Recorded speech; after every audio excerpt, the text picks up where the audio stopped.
Consigliere, un evento storico per Feltre, il Giubileo di San Vittore. Come si deve preparare il mondo feltrino a questo appuntamento? Beh, intanto devo ringraziare i promotori di questa importante iniziativa, il Comune di Feltre, e tutti quelli che hanno lavorato attorno a questo importante evento. Devo dire che è una grande occasione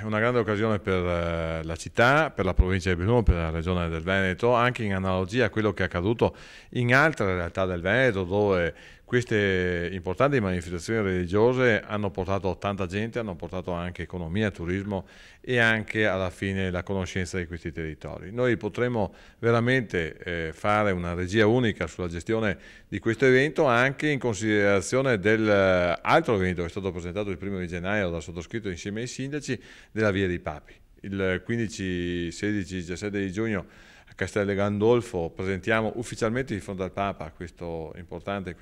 via che è la Via dei Papi, Papa Luciani, Benedetto XVI, Papa Wojtyla. Ecco, assieme a questo possiamo sicuramente inserire questo evento che ha una sua originalità, una sua importanza storica incredibile, che poi messo assieme a delle altre iniziative può diventare un evento a carattere nazionale. E forse un modo anche per recuperare un legame storico, quello fra i feltrini e il loro santo, anche un modo, un senso di appartenenza. La Basilica Santi Vittore e Corona è una basilica importante, è un punto non solo quando c'è San Vittore, ma è un punto di incontro, è un punto di snodo, ci sono anche di importanti lavori che stanno per essere, e lì veramente